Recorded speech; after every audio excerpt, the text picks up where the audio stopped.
December 4th, 1944, Camp Aliceville, Alabama. The smell was wrong. Not sulfur or damp earth, but sharp antiseptic, like the hospital in Stuttgart before the bombs. Ilse gripped the cold armrests of the contraption. It was padded leather, angled back. A bright, humming light blinded her. She squeezed her eyes shut, shielding them from the glare and the sight of the metal tools gleaming on the tray. A poster on the wall depicted a smiling American face brushing teeth. Under the words, "A clean tooth never decays," the dentist, a young captain, washed his hands methodically at a porcelain sink. The sound of the running water, a terrible counterpoint to the pounding in her jaw. The translator, an older private, leaned in. "He says this is Novocain, for the pain." Ilse flinched, expecting the pliers, but felt only a tiny sting. We explore these hidden moments of humanity in war. Subscribe and let us know which country's untold stories we should cover next. 3 weeks earlier, Barrack 7. The steam was a liar. It rose in thick, welcome clouds from the laundry vats, promising warmth, but it only made the damp Alabama chill sink deeper into Ilse's bones and into her jaw. She kept her head down, feeding soiled U.S. Army fatigues into the heavy rollers of the mangle. The work was rhythmic, grueling, and today a blessing. It gave her an excuse to grimace. Each rotation of the machine sent a fresh spike of fire up from her lower molar, radiating heat until her entire left cheek felt like it was packed with hot coals. It had been a dull ache for a week. Now it was an occupation. Ilse worked with a desperate, focused energy. Beside her, Greta muttered about the thinness of the morning's coffee. Ilse nodded, not trusting herself to speak. To open her mouth was to invite the cold air, and the cold air was agony. More than that, to speak was to risk revealing the swelling. Propaganda from home had been clear. Weakness was a liability. The Americans, they were told, were pragmatic. A worker who could not work, a mouth that could not eat, was a burden. They do not waste resources on the weak. She pictured a cold room, a single officer, a check mark on a list. Execution. The thought was colder than the wind. She kept her small, worn toothbrush tucked in the waistband of her trousers, wrapped in a scrap of cloth. She had used it dutifully, scrubbing with the gritty camp-issued powder until her gums bled, but the decay had moved faster. The toothbrush was a relic of a time when she believed hygiene could save her. Now it felt like a mockery. A wave of dizziness washed over her as the mangle hissed. The smell of lye soap and wet canvas filled her head, thick and suffocating. She stumbled, catching herself on the wooden frame. The movement was too sudden. The small, cloth-wrapped object slipped from her waistband and clattered onto the wet concrete floor. Ilse froze. Greta saw it. Before Ilse could bend, Greta had snatched it up, pressing the damp toothbrush back into her hand with a sharp, worried look. "Ilse, dein Gesicht." "Your face." But the dropped object had broken the rhythm. A guard near the door, a young private who looked too thin for his uniform, turned his head. He had been watching the steam, not the prisoners. Now he was watching her. Example of historical source cue. Conditions in many U.S. camps, like Aliceville, adhered strictly to the 1929 Geneva Convention, providing caloric intake and medical care often better than that available to civilians in war-torn Europe. But for prisoners indoctrinated by years of state-controlled fear, this reality was incomprehensible. The guard walked over, his boots slow on the concrete. He did not shout. He stopped a few feet away and tilted his head. He was looking at her jaw. Ilse straightened, forcing her face into a mask of neutrality. But the fever was burning behind her eyes and the swelling was undeniable. He pointed, first at her face, then toward the door. "Common," he said. "Come." Panic, sharp and metallic, flooded her mouth. This was it. He had seen the weakness. She was being taken. The second guard, a corporal with a square jaw, was waiting at the door. He said nothing, only jerked his rifle toward the exit. A silent command. Ilse stepped out of the laundry's warm steam and into the frigid November air. The Alabama sky was a flat, indifferent grey. The ache in her jaw instantly seized up from the cold. She wanted to press a hand to her face, but she feared the gesture would be seen as defiance. Her objective was simple: get back to Barrack 7, disappear into the anonymous rows of bunks, curl under her thin blanket and endure. But the two guards now flanked her, maintaining a professional but inescapable distance. They were boys, not much older than her, but their uniforms and weapons created an uncrossable gulf. They muttered to each other in the dry, clipped sounds of English, a language she knew only through its commands. Halt, move, line up. The walk across the main compound was worse than the fear. It was a walk of shame. All activity ceased. Women hanging laundry, women fetching water, they all turned to stare. Ilse felt hundreds of eyes on her. She saw their curiosity, their pity, and the selfish relief that it was not them. To be singled out was more dangerous than to be sick. It marked her as a problem.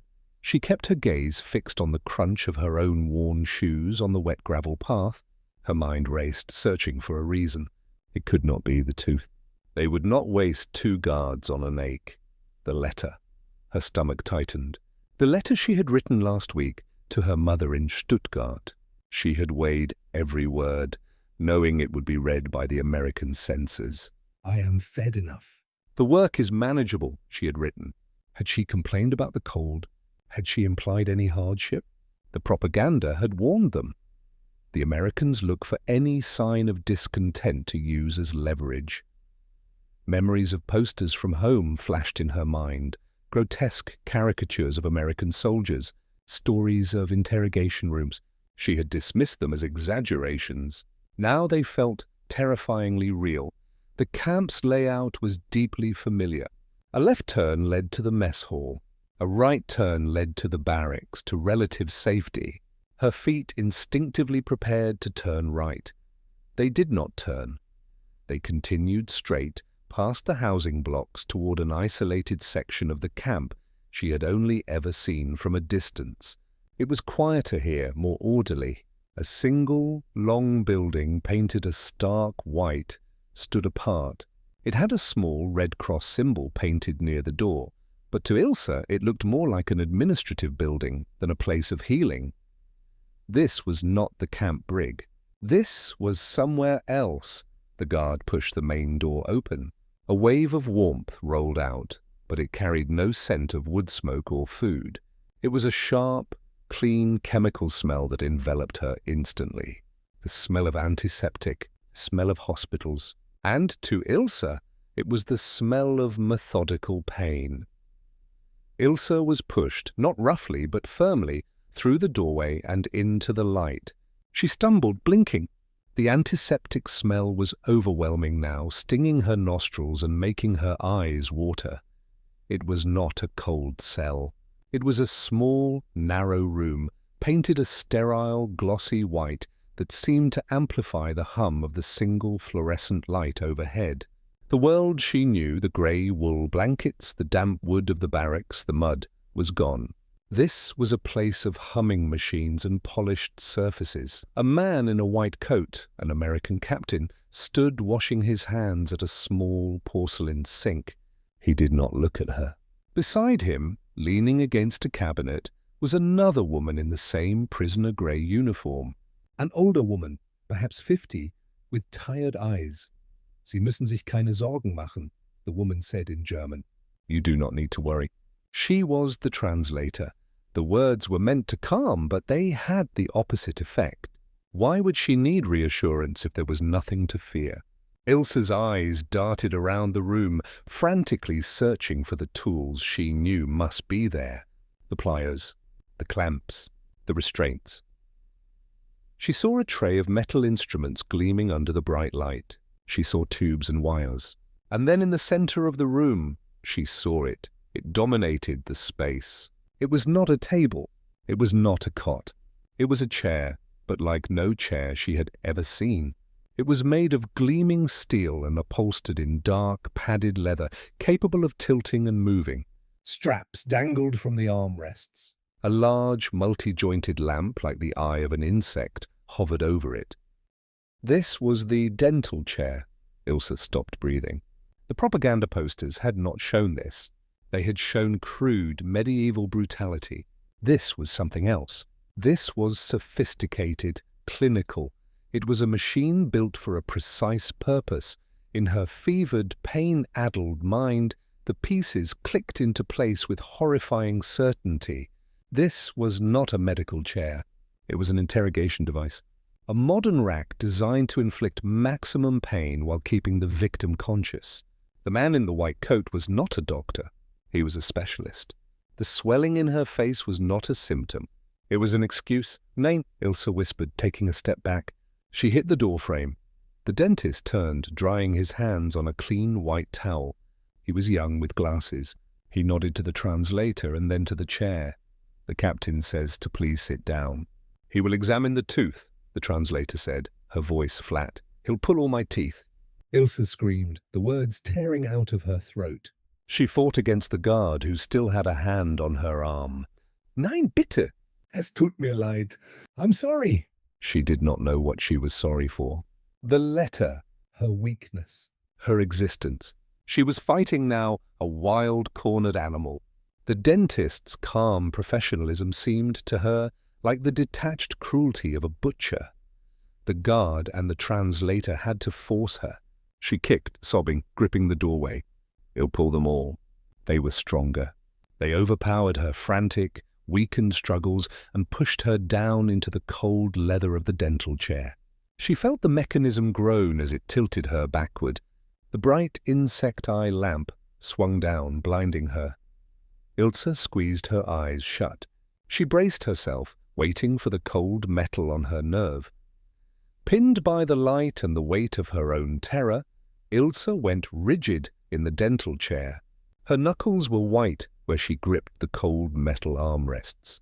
She recited the names of the streets in her neighborhood in Stuttgart, a silent prayer to something familiar, something real, a defense against the sterile white room and the hum of the strange lamp.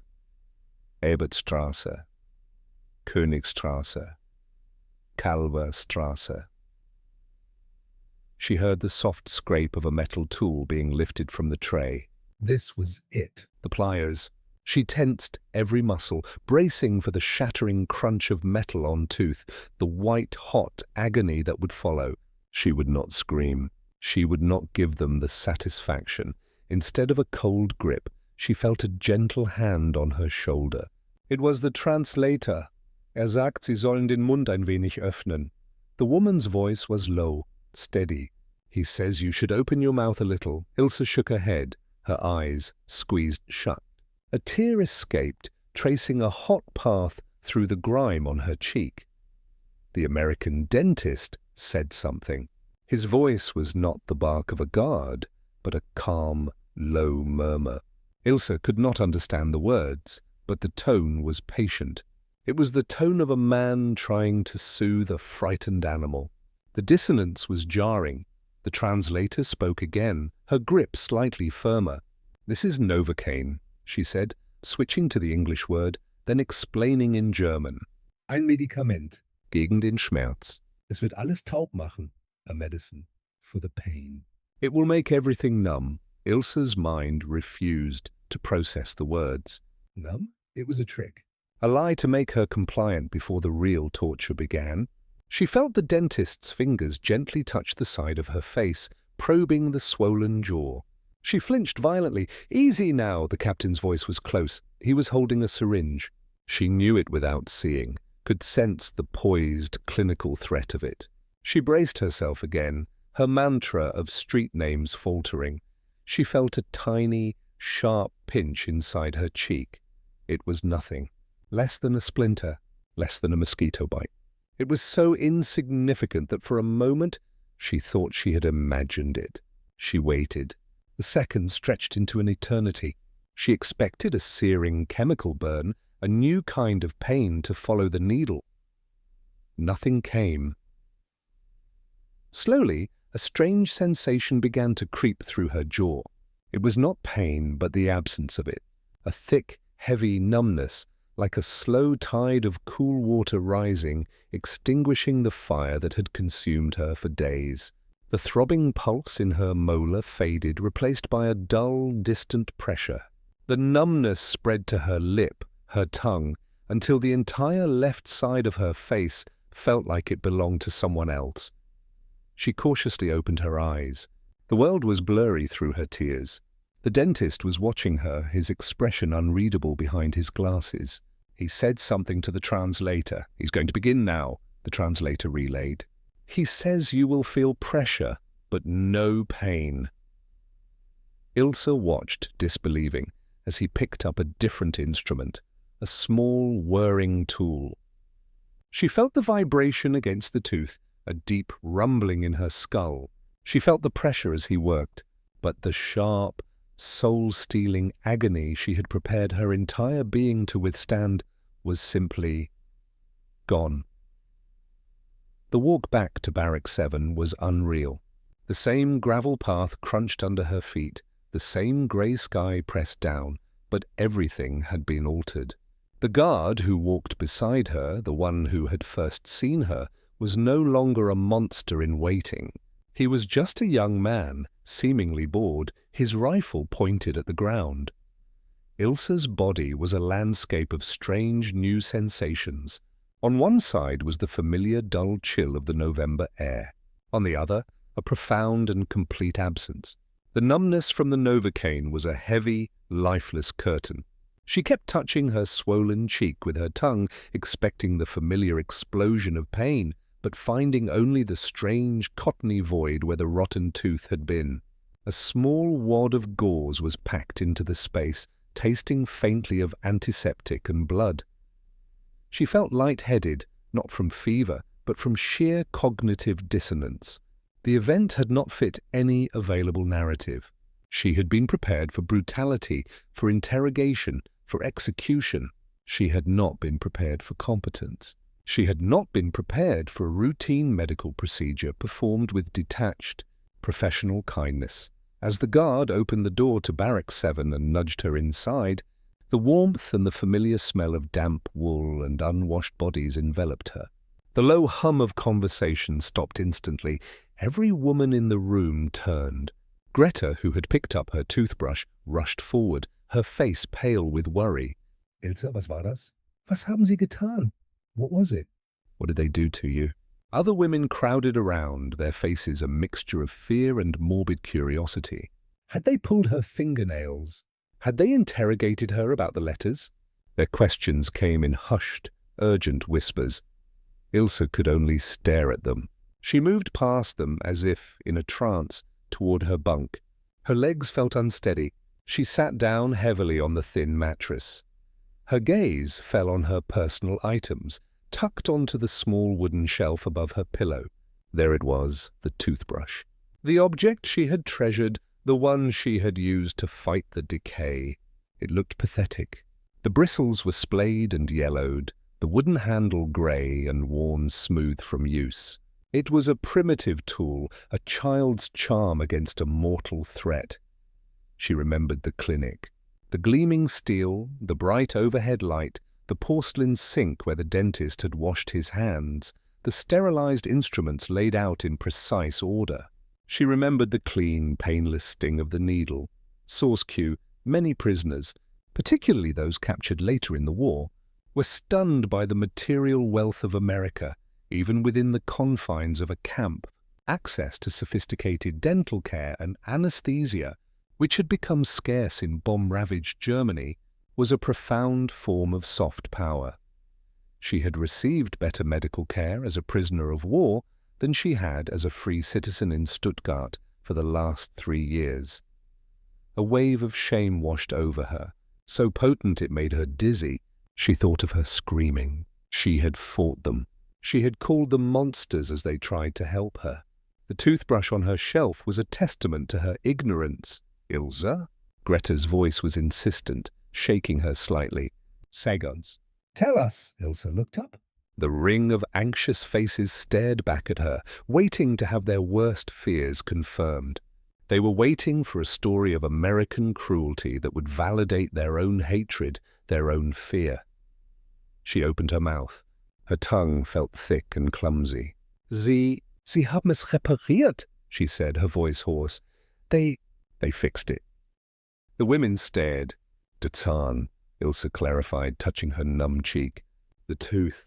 She looked from Greta to the others, searching for a way to explain the impossible. Es tat nicht weh, she whispered. It didn't hurt. A profound, absolute silence filled the barracks.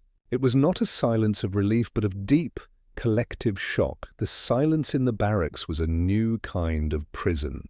After Ilse's whispered confession, it didn't hurt. The other women treated her with a strange mixture of suspicion and awe. She was a curiosity. She had touched the enemy and returned not with scars, but with a story that made no sense. So, when the camp rota assigned her to light cleaning duties in one of the administrative offices, she was relieved to escape the suffocating quiet. The office was a small, warm world of its own. It smelled of brewed coffee and mimeograph ink. A large radio on a filing cabinet played the light, energetic melodies of American swing music, a sound so carefree it felt alien.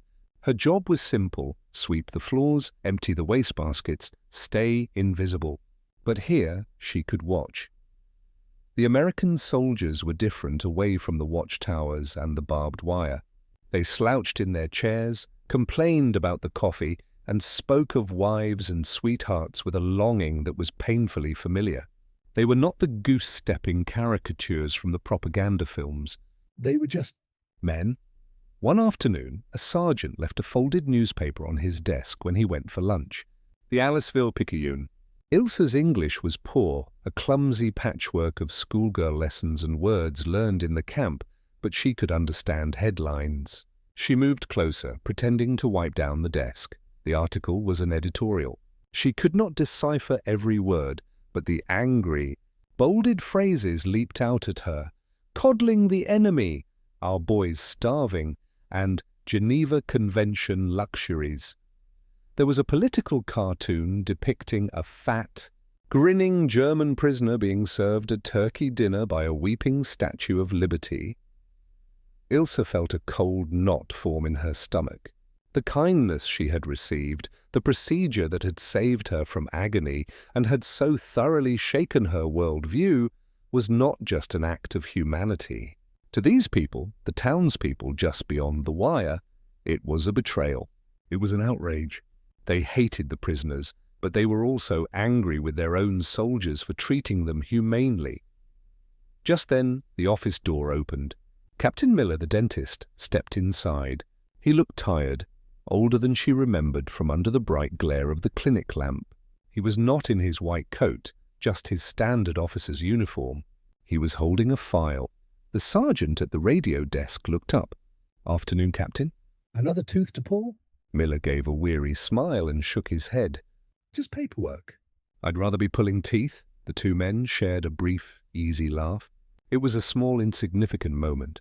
But as Ilse watched from the corner of the room, clutching her cleaning rag, the sound of that simple, human laugh struck her with the force of a physical blow. She looked from the tired captain to the angry words in the newspaper, the monster from the editorial, and the man sharing a joke about his tedious job could not be the same person.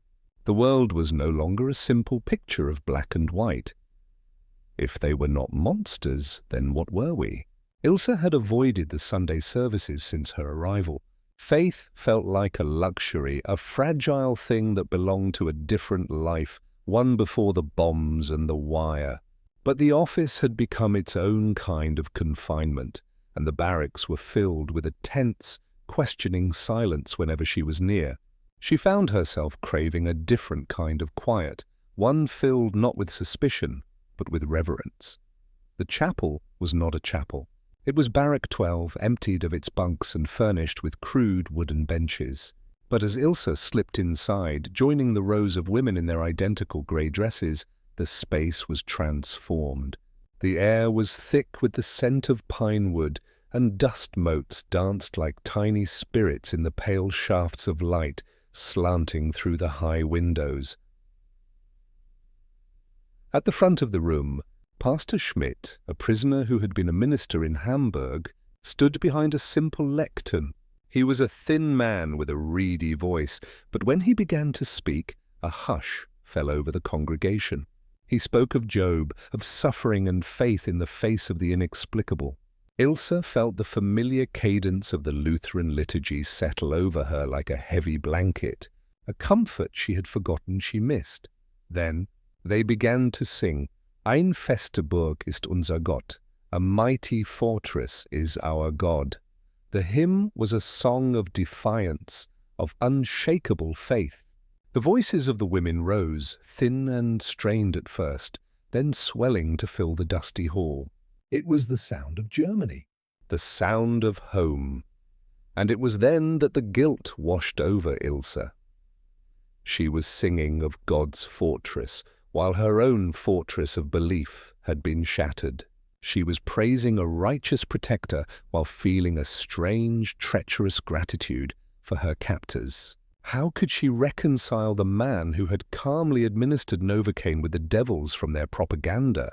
How could she reconcile the angry words in the newspaper with the quiet decency she had witnessed? She bowed her head, the words of the hymn catching in her throat. She felt like a hypocrite. Her gaze drifted toward the back of the room, to the open doorway where the sunlight streamed in. A guard was posted there, a mandatory presence. It was him, the young private who had first noticed her swollen face, the one who had escorted her to the clinic and back. He was not standing at attention. He was leaning against the doorframe, his rifle held loosely in one hand. His head was bowed, and in his other hand, held respectfully against his side, was his cap. He was not required to do that. No rule in the Geneva Convention dictated that a guard must remove his hat during an enemy's religious service. No officer was watching to ensure he showed the proper respect. He was simply standing there, a lone soldier at the threshold of a foreign faith, making a small, silent choice. It was a gesture that cost him nothing, and yet, to Ilse, it meant everything. The hymn ended. The pastor began his sermon. But Ilse was no longer listening to his words. She was watching the guard. Humanity, she realized, was not a policy to be followed. It was a choice made in the quiet moments when no one was looking. The camp library became Ilse's sanctuary. It was housed in a long, narrow room at the end of an administrative building, and it was the quietest place in Aliceville. The silence here was different from the tense quiet of the barracks. It was a peaceful, scholarly hush, smelling of aging paper, binding glue, and the lemon wax used to polish the wooden shelves. Her job, assigned after she volunteered for indoor work, was to catalogue new arrivals and mend books with cracked spines. Most of the German books were classics. Goethe, Schiller, donated by the YMCA, their pages worn soft by the hands of countless prisoners before her. She handled them with a reverence for her own language, her own culture. The English section, however, she treated with suspicion. She saw the bright covers of American novels and magazines as a form of subtle propaganda, another front in the war she was losing. For weeks, she avoided that side of the room, sticking to the familiar comfort of her mother tongue. But the memory of the dental clinic, of the calm captain and his painless procedure, was a persistent, nagging question. It did not align with the narrative of a brutal, uncultured enemy. One rainy afternoon, while shelving a stack of repaired German texts, her curiosity finally won. She ventured into the English section. She passed over the novels and went to the non-fiction aisle, her fingers tracing the spines of books on agriculture, engineering, and history. Then she found it, a small medical section. Tucked between a nursing manual and a guide to field hygiene was a simple, cloth-bound volume titled An Introduction to Modern Dentistry. Her heart began to beat faster. With trembling hands, she took the book down and carried it to the small reading table in the corner. She opened it carefully. The pages were filled with diagrams and dense English text she could barely comprehend, but she did not need to understand the words. She turned the pages and then she saw it. It was a detailed technical illustration of the very dental chair that had been the subject of her terror. Labelled with numbers and corresponding English terms, headrest, reclining mechanism, instrument tray, it was presented not as a machine of torture, but as a tool for healing. The drawing stripped the object of all its menace, revealing it to be nothing more than a piece of sophisticated engineering. Ilse's finger traced the drawing of the chair. She felt a flush of the same shame she had felt in the barracks, but this time it was colder, more profound. Her terror had not been inflicted upon her. She had manufactured it herself out of fear and ignorance. She forced herself to scan the chapter headings. The English was a wall of difficult, unfamiliar shapes, but then a phrase broke through the fog.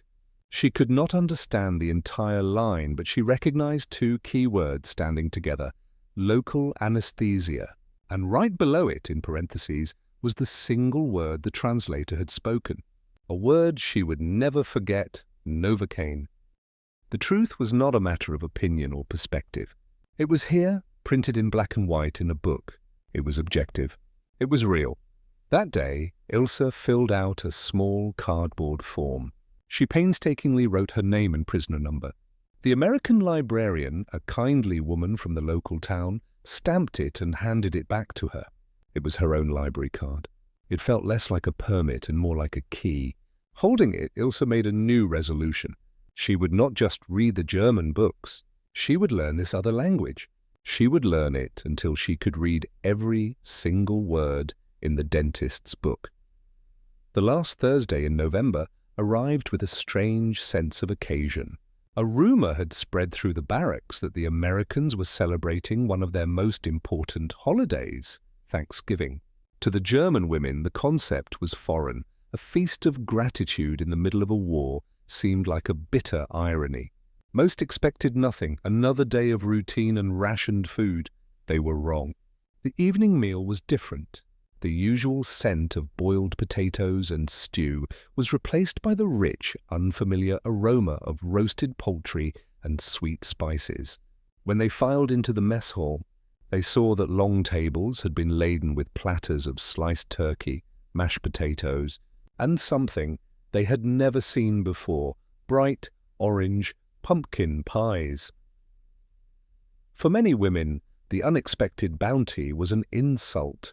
"They fatten us up like prize pigs," one woman muttered bitterly, "while our families starve in the rubble." Some refused to eat more than their usual portion. A silent, stubborn protest. Ilse understood their anger. A part of her felt it too, a sharp pang of guilt and disloyalty. But as she sat with her tray, the warmth from the food rising to her face, she found it difficult to hold on to her resentment. She saw the American cooks, civilians from the local town, serving the food with tired but genuine smiles. She saw the camp commandant walking through the hall, observing the meal. It was a ritual, and she was an unwilling participant. She was picking at a slice of pie, the scent of cinnamon and nutmeg, a ghost of Christmases past, when she saw him. Captain Miller, the dentist, was there, speaking with one of the camp officers near the doorway. He was not on duty. He was simply present, a part of the strange ceremony. He happened to glance across the crowded, noisy room, and for a brief moment his eyes met hers. There was no malice in his gaze, no triumph. There was only a simple, human flicker of recognition. He gave her a slight, almost imperceptible nod. Without thinking, Ilse found herself nodding back. It was a tiny gesture, lost in the chaos of 100 conversations. But in that silent exchange, something shifted permanently within her. He was not her enemy. He was not her savior. He was just a man who had done his job, a man who had shown her a moment of professional decency. And she was a woman who, for the first time, could acknowledge it without fear or shame. The anger and hatred she had been taught to carry, the rigid certainties that had defined her world, had simply dissolved. In their place was something quieter, more complicated, and strangely peaceful. She took a bite of the pie. It was sweet. By the spring of 1945, the war in Europe was over. The news arrived not like a thunderclap, but like a slow, seeping flood. There was no celebration in Camp Aliceville, only a profound and anxious stillness. The barbed wire no longer felt like a barrier to keep them in, but one to shield them from the horrifying silence that now emanated from Germany. Letters from home had stopped. In their place were Red Cross lists with the names of cities that no longer existed. They were no longer the enemy. They were survivors, soon to be repatriated into a world of ghosts and ruins. The future, once a certainty of German victory, was now a terrifying void. It was during this period of limbo that another delivery from the International Red Cross arrived. The women were summoned to the mess hall and, one by one, their names were called. Each was handed a small cardboard box. It was not military issue. It was aid. A gesture of charity that felt more complicated than the calculated humanity of the Geneva Convention. Ilse took her box back to the quiet of her bunk. Inside there was a bar of soap that smelled faintly of lavender, a real chocolate bar, and a new, neatly folded washcloth. At the bottom of the box lay the final item. It was a toothbrush. It was nothing like her old, worn wooden stick. This one was a marvel of American mass production. The handle was made of smooth, translucent plastic, a pale green like new spring leaves. The bristles were white nylon, uniform and firm. It was clean, efficient, and utterly foreign. She ran her thumb over the bristles. They were stiff, promising. She held it in her hand, this small, mundane object, and the full weight of the past year descended upon her. She thought of her old toothbrush, the pathetic tool she had wielded against the decay. She remembered the fire in her jaw, the terror in the white room, the absolute certainty that she was facing an instrument of torture, and she saw, with a clarity that was as sharp and clean as the object in her hand, the dental chair. She pictured it not as a monster of steel and leather, but as it was in the book, a machine. A tool. It had not been the enemy. The enemy had been the decay. The rot in her tooth was a small, physical manifestation of the larger rot of hatred and fear she had carried inside her. She had been so convinced of the world's brutality that she could not recognize its kindness. She had been so afraid of the chair that she had failed to see the real threat was the infection festering within. Ilse closed her hand around the new toothbrush. She would go home soon to what was left of Stuttgart. She did not know what she would find there, but she knew what she would carry with her. Not a story of suffering, but a story of a moment in a white room where an enemy dentist had, with a simple injection of Novocain, extracted not just a tooth, but the poison of her certainty. She tucked the toothbrush into the small pocket of her dress. It was a memento, A reminder. a promise to herself to look for the humanity, not the monster.